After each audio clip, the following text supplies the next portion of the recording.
All right, welcome back to the Financial Shepherd Happy Hour. My name is Joshua Casey Garland, certified financial planning professional, owner of Shepherd Wealth Management. Wanted to welcome you all inside my warm house, sitting in front of the beautiful tree that my wife and daughters had put up.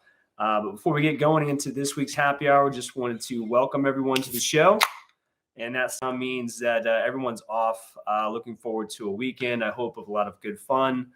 Time with friends and family. I know we have some things going on here as well.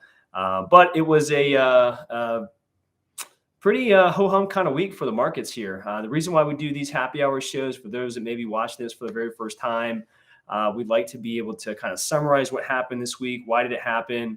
What can we look forward to next week? And have a little bit of fun in your favorite beverage choice here on Fridays just after 4 o'clock. So we try to do this every Friday after 4, right around 4:15.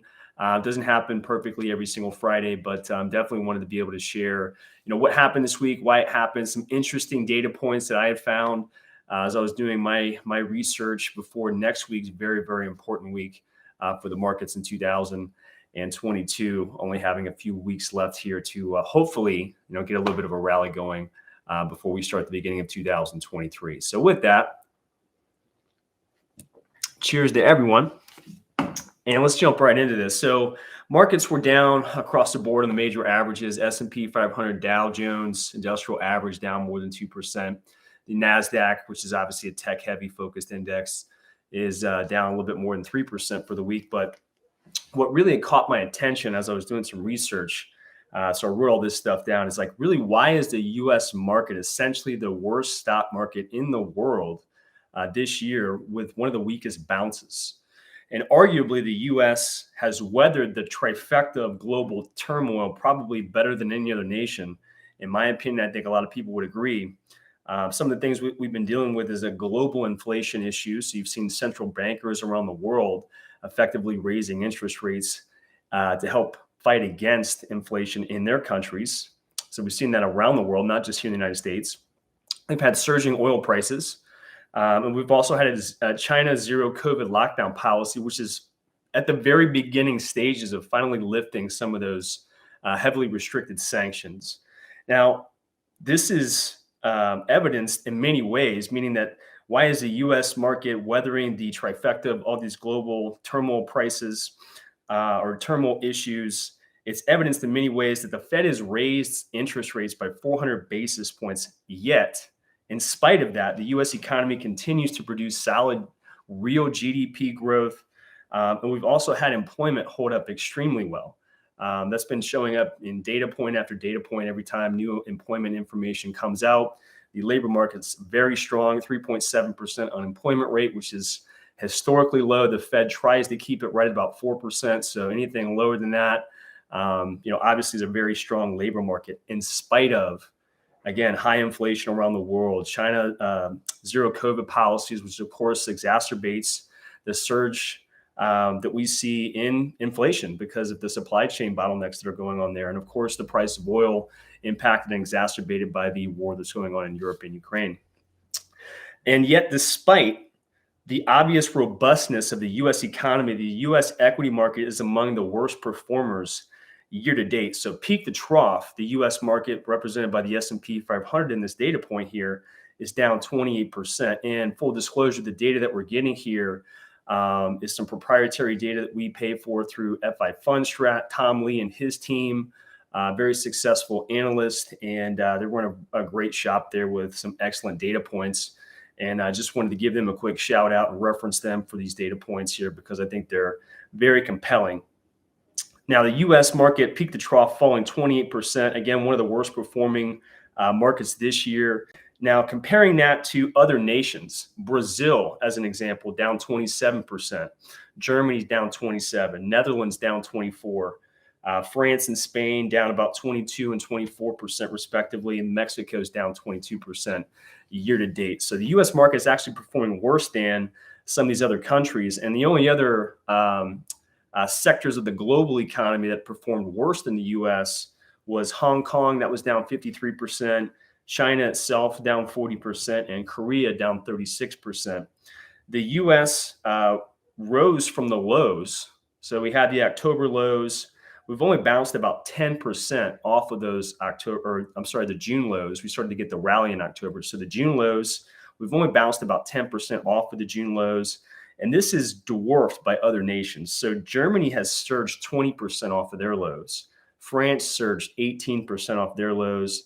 And then Spain and Mexico popped 15 and 14% respectively off of their lows. And this is very inconsistent data, with the U.S. Having the best economic outlook. Arguably, I think a lot of people would, not really fight me or anybody else on those specific data points, is that we would see the United States being in a much better economic and financial situation than all of these countries.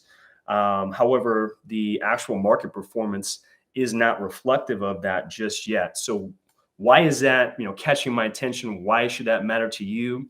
Is because of the following data here. It's this put to call ratio. So essentially, investors are buying protection when they buy a put option. So the put to call ratio is 1.46. This is as high as we've seen in 30 years.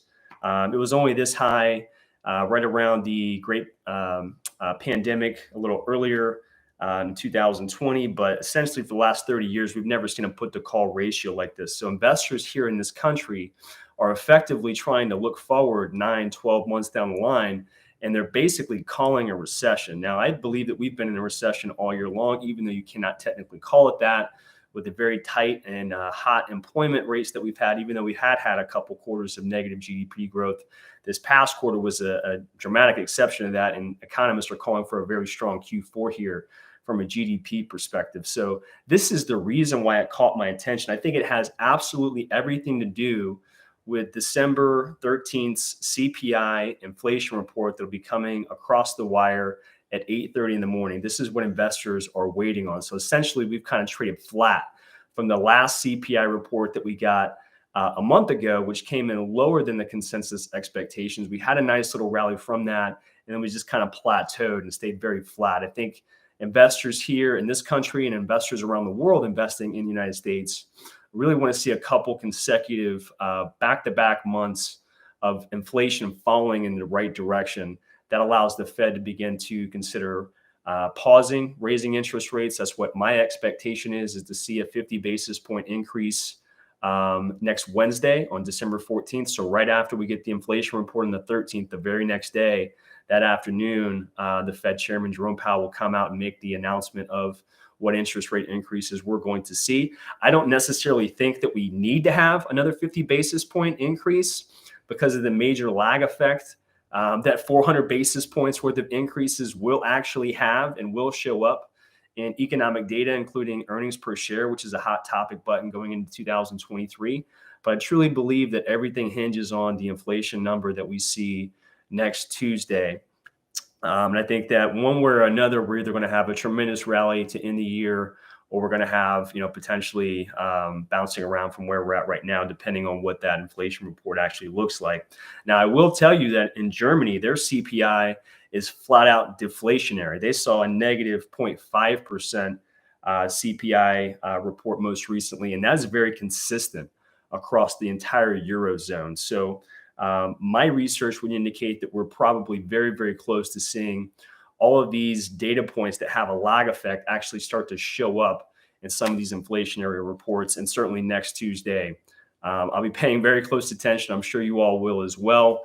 But if we're going to play defense in an uncertain environment, one of the things we've talked about all year long, healthcare, that sector is a really nice spot to have a good bit of your asset allocation in an uncertain environment, in an inflationary environment, in an environment where we might have a recession in some form next year. Generally speaking, healthcare is a way to weather that storm, because if I go out and break my arm, I'm still going to go to the doctor, get that looked at, get it fixed, pay that bill, pay my insurance premiums. So those are really good spots to hang out in the healthcare sector. On top of that, I just kind of touched on it. Insurance, another really good spot of the S&P 500 that has produced pretty nice gains all year long. Of course, the fixed income market is starting to look very attractive as well. But one thing is something that we've talked about to investors all year long. If you haven't begun to tax loss harvest, now is a great month to begin to do that in preparation for what could be a very nice end of the year, depending on what the inflation numbers look like next week. I'm anticipating that. I would expect that technology would be the biggest benefactor of a softer inflation number. And I'm positioning clients accordingly to do that, not just for the short term, but also for the long term. So definitely some interesting data points here when you compare our market performance year to date to the rest of the world and why that is. I think that the U.S. is really poised for a really nice run here for the remainder of this year, really depending upon that inflation report coming in a little lighter than what economists expect. And that is my anticipation. So certainly hope this was helpful. Some big announcements coming up next week as well. We're anticipating doing a podcast for you all, a longer version of that, sometime later part of next week, due to the fact that I'll be meeting with some clients in person in the North and South Carolina areas.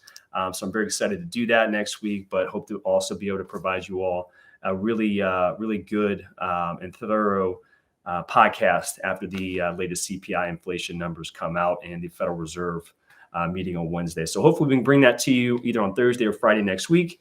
And don't forget to text us your questions. You can also email us. You can hit us up at 513-630-2664. You can also email us. You can go to jcgarland@shepherdwm.com. You can go to my website, shepherdwm.com. It'll take you to our homepage, gives you a whole bunch of background information about myself and how to get a hold of us, as well as it'll take you to our YouTube page where you can catch any of the podcasts that we've done all year long, any of the happy hours that we've done all year long. You can subscribe to that and get notifications every time we post something new. That way you can, get that information and hopefully benefit from that, like I know a lot of others have. So I certainly enjoyed doing this. Don't forget to send us your questions that you may have so we can address those in upcoming shows as well. And I certainly hope that everyone watching has a great rest of their Friday evening, a great and healthy weekend. I'm looking forward to visiting with you all again next week after some additional news coming from the Federal Reserve. So take care, and we'll see you all again next week.